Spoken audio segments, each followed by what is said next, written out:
মাগো, আমরা গ্রামের মানুষ, দেখবেন যাদের বাড়িতে চাষাবাদ হয়, চাষবাস করে যাদের সংসার প্রতিপালিত হয়, বাবা মা সকাল থেকে সন্ধ্যা পর্যন্ত কঠোর রৌদ্রে মাঠে চাষ করে। আর যদি সেই কঠোর রৌদ্রের মধ্যে সন্তান মাঠের মধ্যে যায়, বাবা মায়ের বুকটা ফেটে যায়, চিৎকার করে বলে যে হ্যাঁ রে, কেন এসেছিস এই মাঠে এই রৌদ্রের মধ্যে, যা বাড়ি যা।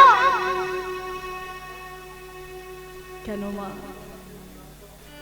আপনি তো সকাল থেকে সন্ধ্যা পর্যন্ত কাজ করছেন, আপনিও তো মানুষ,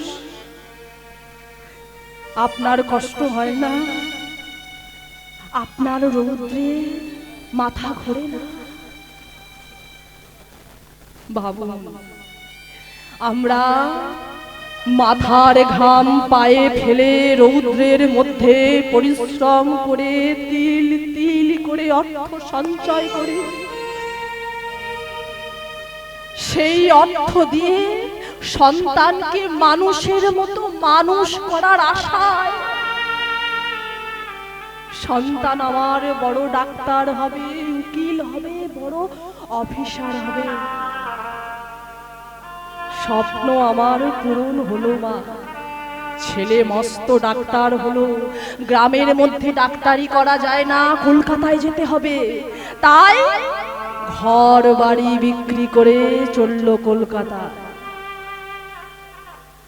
মা বলে হ্যাঁ রে বাবা,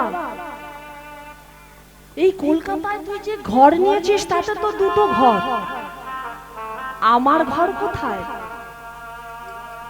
ছেলে হেসে বলে মা, তোমার আমার ঘরের কি দরকার, তুমি তোমার নাতির সঙ্গে থাকবে।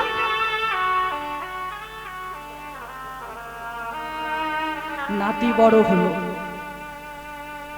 একদিন বাবাকে বলল যে বাবা, আমি আর ঠাকুমার সঙ্গে থাকবো না, আমার একটা আলাদা ঘর চাই। তখন মায়ের জায়গা কোথায় হলো মা? মায়ের জায়গা হলো বৃদ্ধাশ্রম।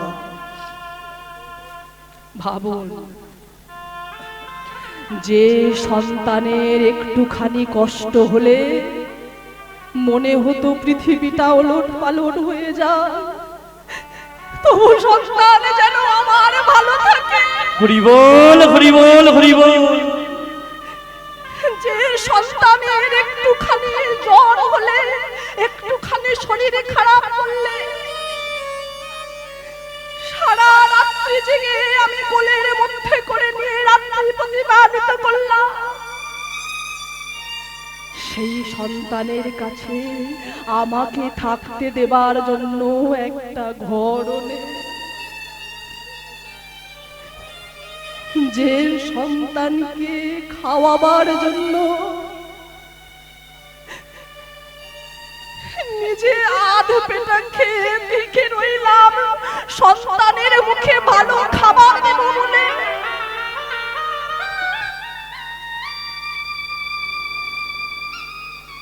সন্তানের ঘরে মাকে খাবার দেবার মতো 3 বেলা খাবার হলো না। যে সন্তানকে দামি স্কুলে পড়ানোর জন্য ছেলেকে স্কুলের মধ্যে প্রবেশ করিয়ে কিছু গাড়ি ভাড়া বাঁচানোর জন্য কঠোর রৌদ্রের মধ্যে ছুটি হবার অপেক্ষায় দাঁড়িয়ে কাটালাম, সেই সন্তানের কাছে মায়ের জন্য এতটুকু সময় নেই। এমন সন্তানের জন্যই কি বাবা মা এত কষ্ট করে?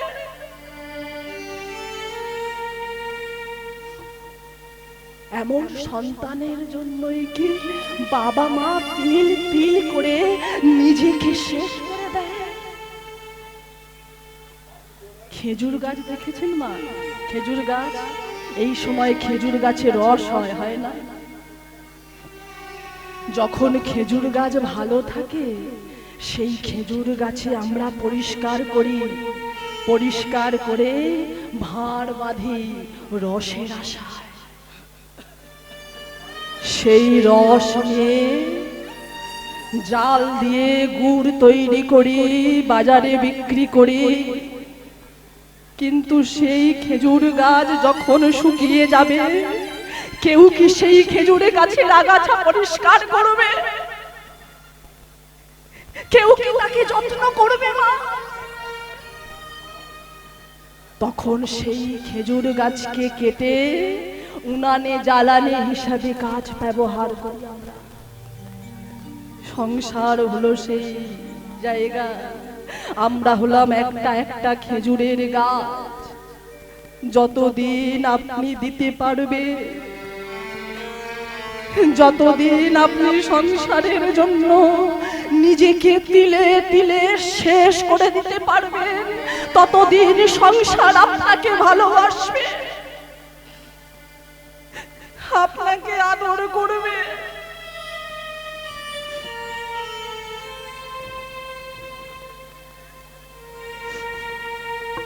যেদিন সংসারের জন্য আপনি করতে পারবেন না মা, যেদিন দিতে পারবেন না, সেদিন সংসার আপনাকে রাস্তায় ছুঁড়ে ফেলে দেবে।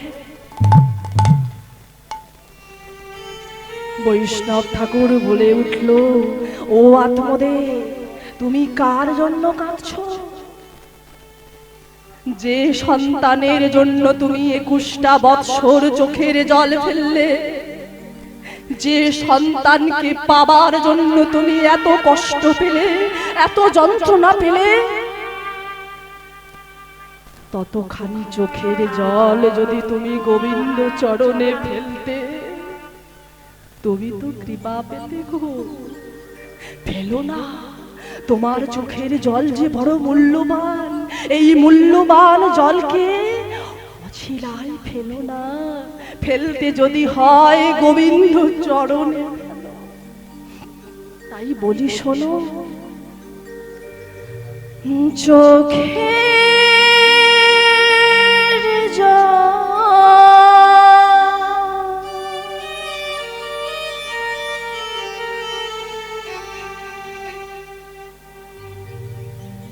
মাটিতে ফেলো না, ফেলো গো শ্রীচরণে।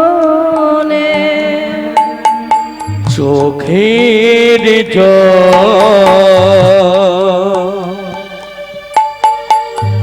মাটিতে ফেলো না, ফেলো গো শ্রীচরণে। চোখের জল মাটিতে ফেলো না, ফেলো গো শ্রীচরণে। চোখের জল মাটিতে ফেলো না, ফেলো গো শ্রীচরণে। ডাকার মতো ডাকলে পরে কৃপা করে দিন জানে, কৃপা করে দিন জানে। ডাকার মতো ডাকলে পরে কৃপা করে দিন জনে, কৃপা করে দিন জনে। চোখের জল মাটিতে ফেলো না, ফেলো গো শ্রীচরণে। চোখের জল মাটিতে ফেলো না, ফেলো গো শ্রীচরণে। হরি বল হরি বল। মাগো, চোখের জল বড় মূল্যবান, সংসারের জন্য নয়, তার জন্য ফেলো।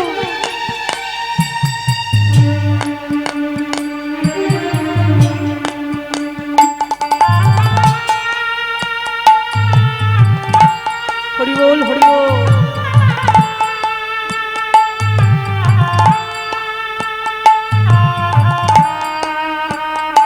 নিতাই গৌর হরি বল, হরি বল, হরি বল।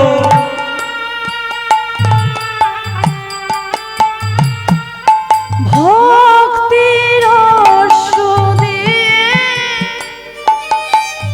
নয়নের জলে ধোয়া তার চরণ একই মনে। ভক্তি অশ্রু দিয়ে নয়নেরি জলে ধোতার চরণ একই মনে। ভক্তির সুদে নয়নের জলে ধোয়া তার চরণ একই মনে। ভক্তি অশ্রু দিয়ে নয়নেরি জলে ধোতার চরণ একই মনে। ডাকার মতো ডাকলে পরে কৃপা করে দিন জানে, কৃপা করে দিন জানে। ডাকার মতো ডাকলে পরে কৃপা করে দিন জনে, কৃপা করে দিন জনে। চোখের জল মাটিতে ফেলো না, ফেলো গো শ্রীচরণে। চোখের জল মাটিতে ফেলো না, ফেলো গো শ্রীচরণে, ফেলো গো শ্রীচরণে, ফেলো গো শ্রীচরণে।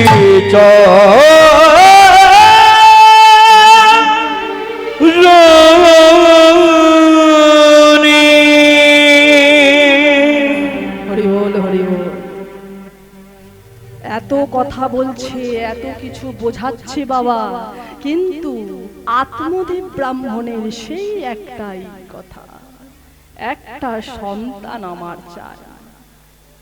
যখন এত কিছু বলছে বুঝছে না, বৈষ্ণব ঠাকুর মনে মনে চিন্তা করছে, আহারে একটা সন্তানের জন্য এর এত আশা, একটা সন্তানের জন্য এত কামনা। তাই বলে উঠল, এই নাও, এই ফল আমি তোমায় দিলাম, এই ফলটা তুমি তোমার স্ত্রীর হাতে দেবে, দিলে তোমার মনোবাসনা পূর্ণ হবে। বৈষ্ণব ঠাকুর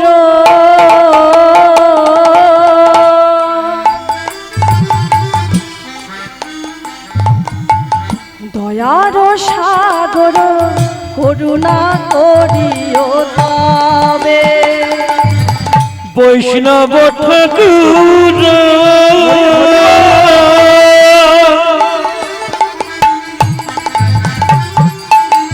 দয়ার সাগর করুণা করিও মোরে। এই ফল তুমি দিও পদের হাতে, এই ফল তুমি দিও পত্নীর হাতে, এই ফল তুমি দিও পত্নীর হাতে, এই ফল তুমি দিও পত্নীর হাতে। পুত্র সন্তান প্রাপ্তি হবে গো, পুত্র সন্তান প্রাপ্তি হবে। এই ফল তুমি দিও পত্নীর হাতে, এই ফল তুমি দিও পত্নীর হাতে, পুত্র সন্তান প্রাপ্তি হবে গো, পুত্র সন্তান প্রাপ্তি হবে। সদাই হরি হরি হরি হরে, হরি হরি হরি বলবে, হরি হরি হরি বলে, হরি হরি হরি বলবে, কৃষ্ণ কৃষ্ণ কৃষ্ণ বলে, হরি হরি হরি বলবে, কৃষ্ণ কৃষ্ণ কৃষ্ণ বলে, হরি হরি হরি বলবে। এই নাও এই নাও, এই ফল তোমায় দিলাম, এই ফল তুমি কিন্তু তোমার স্ত্রীর হাতে দিয়ে তাকে বলবে যেন ভক্তি ভরে সেবা করে। আর এই ফল সেবা করলে তোমার ঘরে একটা ভক্ত পুত্র সন্তান জন্মগ্রহণ করবে। মনের আনন্দে বৈষ্ণব ঠাকুরের চরণে প্রণাম জানিয়ে চলেছে। ছুটিতে ছুটিতে ব্রহ্ম ঘরেতে আইলা, ছুটিতে ছুটিতে ব্রাহ্মণ ছুটে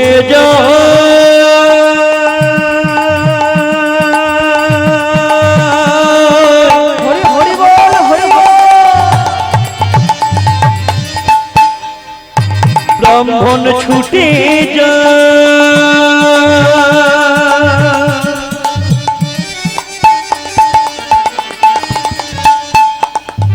ছুটে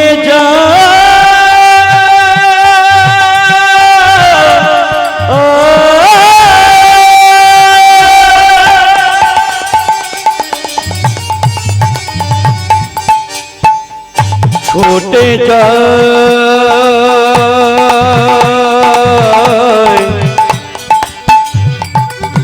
মনের আনন্দে,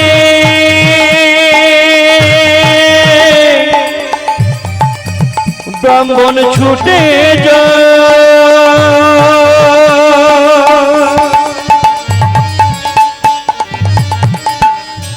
ছুটে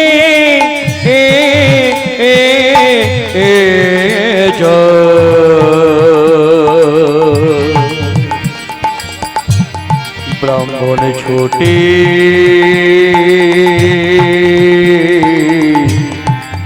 ছুটে ছুটিতে ছুটিতে ব্রাহ্মণ গৃহেতে আইলা, ছুটিতে ছুটিতে ব্রাহ্মণ ঘরে দিয়াইলা, সাধুর দেওয়া ফল তখন স্ত্রীর হাতে দিলা, সাধুর দেওয়া ফল তখন স্ত্রীর হাতে দিলা, সাধুর দেওয়া ফল তখন স্ত্রীর হাতে দিলা, সাধুর দেওয়া ফল তখন স্ত্রীর হাতে দিলা। আনন্দ ধরে না, তাদের আনন্দ ধরে না, আনন্দ ধরে না, তাদের আনন্দ ধরে না, সাধুর দেওয়া ফল তাদের আনন্দ ধরে না, সাধুর দেওয়া ফল পেয়ে, আনন্দ ধরে না, সাধুর দেওয়া ফল আরে হরি হরি হরি বলে, সাধুর দেওয়া ফল পেয়ে হরি হরি হরি বলে, সাধুর দেওয়া ফল পেয়ে আনন্দ ধরে না, আনন্দ ধরে না, আনন্দ ধরে না। ওমা আনন্দে ছুটতে ছুটতে আসো, ধুন্দলি ও ধুন্দলি এদিকে এসো, এদিকে এসো, এদিকে এসো। ওমা বাইরের স্ত্রী যেমন হোক না কেন স্বামীর কাছে কিন্তু তিনি শান্ত নম্র পতিব্রতা নারী। ওই যে বললাম দুরকম, 9 দিন 9 রাত দুটো ব্যালেন্স করে চলে। কখনো কখনো মানে, কখনো মানে না। স্বামীর কাছে কিন্তু তিনি অতি পতিব্রতা নারী। কি হয়েছে স্বামী? এই দেখো, এদিকে এসো, আজ 21 বৎসরের প্রতীক্ষার অবসান হবে। কি হয়েছে না, এই দেখো ওই ফলটা আমাকে এক বৈষ্ণব ঠাকুর দিয়েছে। এই ফল খেলে কি হবে জানো? কি হবে স্বামী? না, এই ফল খেলে তুমি মা হবে আর আমি বাবা হব। ঘরে আমার কৃষ্ণ ভক্ত সন্তান আসবে। তাই এই নাও, তুমি স্নান করে গোবিন্দকে সেবা দিয়ে তারপর কিন্তু এই ফলটা খেও, কেমন? আমি কাজে যাই। এই হলো মা একটা কাজ। ব্রাহ্মণ যদি ওই ফলটা তাকে খাইয়ে তারপর কাজে যেত, তাহলে মনে হয় ভালো হলো। ব্রাহ্মণ স্ত্রীকে বিশ্বাস করে, কারণ স্ত্রী স্বামীর কাছে অতি পতিব্রতা।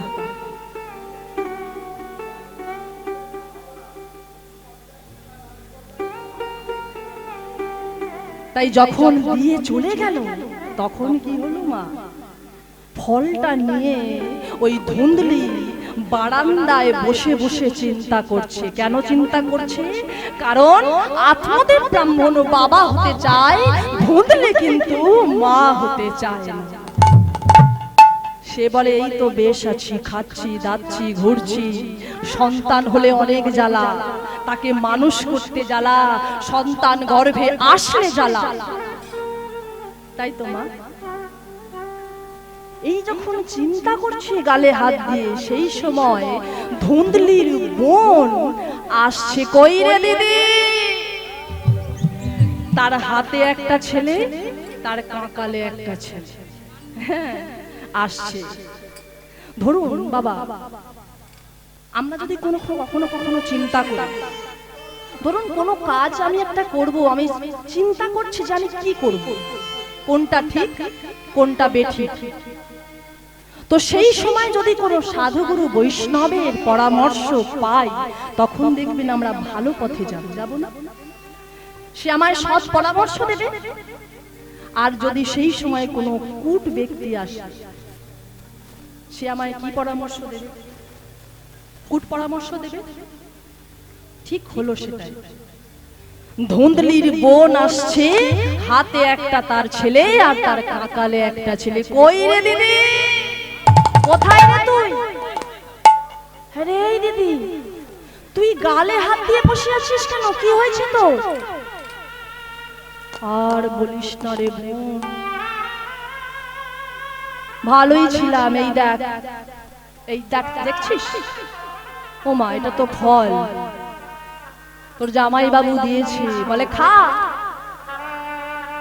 এই ফল খেলে কি হবে জানিস? ও মা, ফল খেলে আবার কি হবে? শরীরে রক্ত হবে, পুষ্টি হবে, শরীরে শক্তি বাড়বে। তাই তো মা, তাই তো আমরা ফল খাই। বলে না রে বোন, না, এ যেমন তেমন ফল নয়। তবে কি ফল? বলে এই ফল খেলে আমি মা হতে পারবো।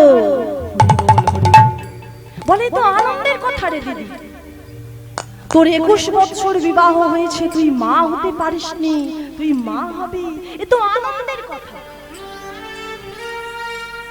ওটা তোর কাছে আনন্দ, আমার কাছে না। কেন? তুই জানিস আমার গর্ভে সন্তান আসলে কত রকমের অসুবিধা আছে? ধুন্দলির বোন তো অবাক। কি অসুবিধা? বলে আমার গর্ভে সন্তান আসলে আমার উদর বৃদ্ধি পাবে। তুই জানিস? বাবা, আমি জানবো না? আমার দুটো সন্তান আছে। এ তো প্রত্যেকটা নারী জাতিরই হয়। গর্ভে সন্তান আসলে উদর বৃদ্ধি হয়। আর এই উদর বৃদ্ধি হলে আমি পেট ভরে খেতে পারবো, হ্যাঁ, ভালো করে ঘুমাতে পারবো, এদিক ওদিক যেতে পারবো, চোর ডাকাত বাড়িতে এলে ভালো করে ছুটতে পারবো। হ্যাঁ, সর্বনাশ। মনে মনে ভাবছে, এমন মানুষ তো আমি জীবনে শুনিনি। মা, শুনেছেন এমন মানুষ? দেখেছেন? বলে কারো পৌষ মাস তো কারো সর্বনাশ। ধুন্দলির মন মনে মনে ভাবছে দিদির অনেক অর্থ, অনেক সম্পত্তি, অনেক টাকা, অনেক গয়নাগাটি আছে, এই সুযোগে কিছু নিতে হবে। হ্যাঁ রে দিদি, তুই ঠিকই বলেছিস, মা হলে কি জ্বালাই। আমার দিকে দেখ, আমার হাতে একটা ছেলে, আমার কাকালে একটা ছেলে, এখনো আমি 3 মাসের গর্ভবতী। তোকে একটা কথা বলে শোন চুপি চুপি, আমি তো মা হতে চাই না, কিন্তু হয়ে গেছে, কি করব। এক কাজ কর, আমার যখন গর্ভে সন্তান ভূমিষ্ঠ হবে, তখন রাতের অন্ধকারে তোর জামাই বাবুর হাত থেকে পাঠিয়ে দেব, তুই খালি সেই সন্তানের বিনিময়ে কিছু টাকা পয়সা গয়নাগাটি আমায় দিয়ে দিস। বলে হ্যাঁ রে, তোর জামাই বাবু তো মানবে না, সে তো আমার গর্ভের সন্তান চায়। বলে তুই বলবি কেন যেটা আমার সন্তান? এক কাজ কর, 2 মাস পর থেকে পেটের মধ্যে বালিশ বেঁধে নে। যত দিন যাবে বালিশের আকারও বৃদ্ধি পাবে। আর যেদিন আমার সন্তান হবে, আমি গভীর রাত্রিবেলা তোর কাছে পাঠিয়ে দেব, তুই বলবি আমার সন্তান, ব্যাস হয়ে গেল। হ্যাঁ রে বোন, ঠিক বলেছিস, তাহলে এই ফলটা কি করব? বলে এক কাজ কর, তোদের যে গাভী মাতা আছে, তার তো 21 বৎসর সন্তান হয়নি, ব্রাহ্মণের আশীর্বাদ ফলে কিনা দেখবি না, দে তোর ওই গাভী মাতাকে ফলটা খাইয়ে দে। হরি বল হরি বল হরি বল, নিতাই গৌর হরি বল হরি বল। কি হলো?